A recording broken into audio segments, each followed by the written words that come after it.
नमस्कार दोस्तों, आज इस वीडियो में मैं जेई एडवांस के दो क्वेश्चंस डिस्कस कर रहा हूं। क्वेश्चन नंबर 10 और 11। क्वेश्चन नंबर 10 और 11 क्या है वो आप ध्यान से देखिए। क्वेश्चन नंबर 10 जो है वो ये कह रहा है कि a bob of mass small m carrying charge small q is suspended from light insulating string of length small l between oppositely charged metal plates making angle beta with horizontal। ये जो दो प्लेट्स हैं, एक plate ये है और एक plate ये है। लोअर प्लेट पॉजिटिव है, अपर प्लेट नेगेटिव है और ये दोनों प्लेटें हॉरिजॉन्टल से बीटा एंगल पे इंक्लाइंड है।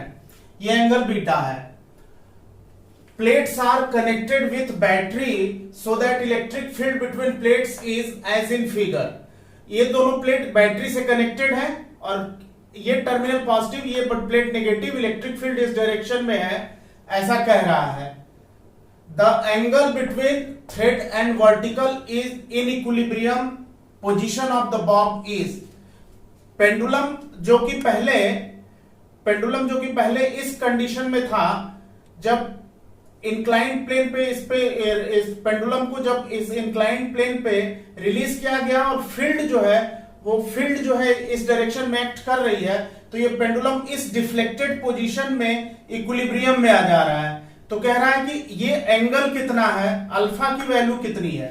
देखिए बेटा, ये जो पेंडुलम है इसका मास m है और चार्ज q है। इसका मास m है और चार्ज q है, तो वेट mg डाउनवर्ड होगा और चूंकि इलेक्ट्रिक फील्ड इस डायरेक्शन में है तो इसी डायरेक्शन में इलेक्ट्रिक फोर्स भी लगेगा। अगर हम देखें तो जिस डायरेक्शन में फील्ड है उसी डायरेक्शन में फोर्स भी लगेगा Q इंटू ई। ये एंगल बीटा है, ये एंगल बीटा है तो नेचुरली ये एंगल भी बीटा हो जाएगा। ये एंगल अल्फा है। इस रस्सी में टेंशन अगर T है तो ये एंगल अल्फा है तो अल्टरनेट एंगल ये अल्फा होगा।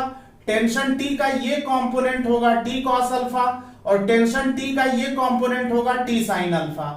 ये जो इलेक्ट्रिक फोर्स है, ये एंगल अगर बीटा है तो इस फोर्स QE का ये कंपोनेंट होगा QE cos बीटा और इसके जस्ट परपेंडिकुलर इस डायरेक्शन में होगा QE sin बीटा। इक्विलिब्रियम की कंडीशन में T sin alpha QE sin beta को बैलेंस करेगा, यानी पहला इक्वेशन होगा T sin alpha is equal to QE sin beta और y एक्सिस के लॉन्ग देखें तो T cos alpha plus QE cos beta mg को बैलेंस करेगा। T cos alpha plus QE cos beta mg को बैलेंस करेगा। तो अब इस पर्टिकुलर केस में ये इक्वेशन 1 हो गया और इसको सॉल्व किया तो T cos अल्फा आ गया mg minus QE cos beta. ये इक्वेशन नंबर 2 आ गया। अब इक्वेशन नंबर 1 और में इक्वेशन नंबर 2 से डिवाइड कर दिया तो sine alpha upon cos alpha tan alpha हो गया और आरएचएस में QE sin beta upon mg minus QE cos beta ये हो जाएगा। इस तरह से अल्फा की value tan inverse QE sin beta upon mg minus QE cos beta आ जाएगा और इस तरह से इस क्वेश्चन का आंसर थर्ड ऑप्शन हो जाएगा। tan alpha is equal to QE sin beta upon mg minus QE cos beta. या अल्फा निकालेंगे तो tan इनवर्स में ये वैल्यू आ जाएगी। तो इस तरह से ये क्वेश्चन नंबर 10 था। अब क्वेश्चन नंबर 11 देखते हैं। क्वेश्चन नंबर 11 क्या कह रहा है? A uniform electric field is established between oppositely charge plates. An electron enters the field symmetrically between the plates with speed small u। Length of the plate is small l। If electron does not strike any of the plate, the angle of deviation of electron as it comes out of the field at the other end of the plate is। देखिए बेटा, ये negative plate है, ये positive plate है। Electron बीचों बीच ऐसे enter कर रहा है। इलेक्ट्रिक फील्ड हमेशा पॉजिटिव से नीचे यानी नीचे की तरफ होगी, तो इलेक्ट्रॉन पे जो फोर्स लगेगा फील्ड के अपोजिट Q इंटू ई लगेगा। तो इलेक्ट्रॉन डिफ्लेक्ट होगा अपवर्ड डायरेक्शन में।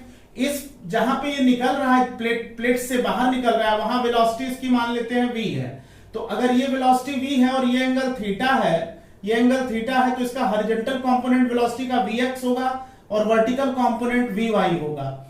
अब अगर हम ध्यान से देखें तो x एक्सिस के अलोंग एक्सेलरेशन 0 है। इस डायरेक्शन में एक्सेलरेशन 0 है, इसलिए 0 है क्योंकि इस डायरेक्शन में इलेक्ट्रॉन पर कोई फोर्स नहीं लग रहा है, फोर्स केवल वर्टिकल डायरेक्शन में Q इंटू ई लग रहा है। तो इलेक्ट्रॉन की वेलोसिटी इस डायरेक्शन में कांस्टेंट होगी यानी एक्सेलरेशन 0 होगा।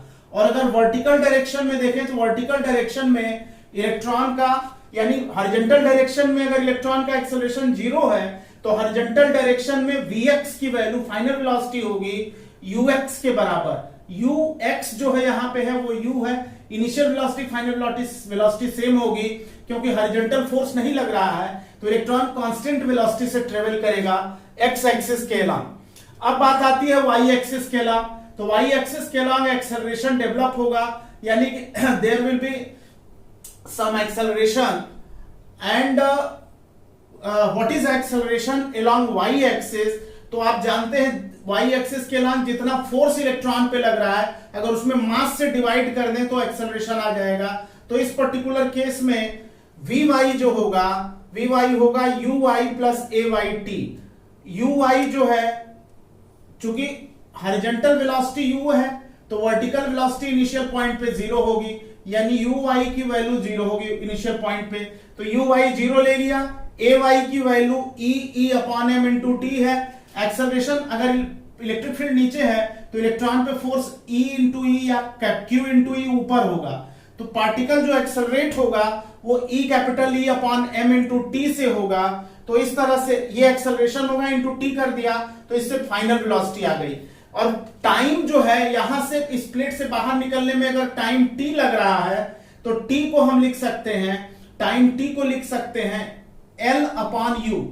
इस प्लेट से बाहर निकलने यहां से यहां तक की बीच की जो टाइम है वो हो जाएगा L upon U, horizontal distance length of the plate और वेलोसिटी U जो कांस्टेंट है तो L बाई U। तो जहां पे t है वहां पे L बाई U रख देंगे तो Vy हो जाएगा E L अपॉन mu। ये वैल्यू जो है Vy की आ जाएगी। अच्छा, अगर ये इस राइट एंगल ट्रायंगल को ध्यान से देखें तो tan थीटा होगा perpendicular upon base. Perpendicular Vy है और बेस है Vx, तो tan थीटा हो जाएगा Vy बाई Vx। Vy की ये वैल्यू ये वाली जो वैल्यू हमने निकाली है ये वैल्यू हम यहां पुट करेंगे और Vx की वैल्यू U यहां पे पुट करेंगे। तो पुट करने पे सॉल्व करने पे आया E L upon mu square. इस तरह से tan थीटा जो हो जाएगा E L upon mu square, यानी थीटा होगा tan inverse E L upon mu square और आंसर इसका सेकेंड ऑप्शन होगा। एक बार आप इसको देख लीजिए। थैंक यू बच्चों।